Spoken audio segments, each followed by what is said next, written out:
আসসালামু আলাইকুম ওয়া রাহমাতুল্লাহি ওয়া বারাকাতুহু।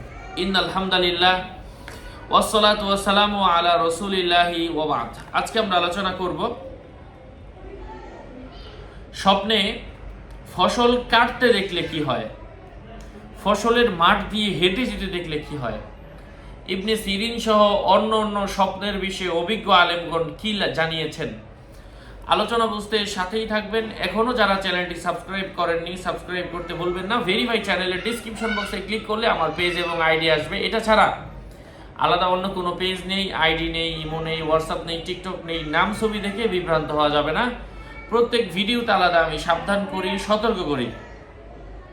ফসল কাটা এর অর্থ হচ্ছে কোনো মানুষ আপনারকে দেখে ঈর্ষা করবে, হিংসা করবে। স্বপ্নে নিজে যদি দেখে যে সে নিজে অকারণে মানে ফসল পাকাপোক্ত হওয়ার আগে সে অসময়ে ফসল কেটে ফেলছে, সেটা যে কোনো ফসল হোক, যব হোক, গম হোক, ধান হোক, এর অর্থ হচ্ছে স্বপ্নদ্রষ্টা সে নিজে বুদ্ধি ছাড়া যে কোনো কাজ করে লজ্জিত হওয়ার সম্ভাবনা রয়েছে।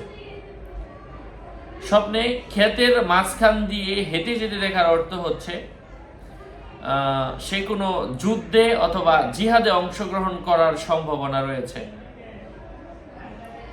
জৈনক ব্যক্তি ইমাম ইবনে সিরিন রহমতুল্লাহি আলাইহি এর কাছে এসে বলল, হযরতজি আমি তো গরম মটর কালাই বহন করছি। তিনি বললেন, তুমি রোজা অবস্থায় তোমার স্ত্রীকে চুম্বন করবে। তো তাই হয়েছিল যা ইমাম ইবনে সিরিন বলেছিলেন। যাই হোক, আরো আপডেট পেতে সাথেই থাকবেন। সকলের মঙ্গল, দীর্ঘায়ু ও সুস্বাস্থ্য কামনা করে এখানে শেষ করছি। দেখা হবে অন্য কোনো এপিসোডে। আসসালামু আলাইকুম ওয়া রাহমাতুল্লাহি ওয়া বারাকাতুহু।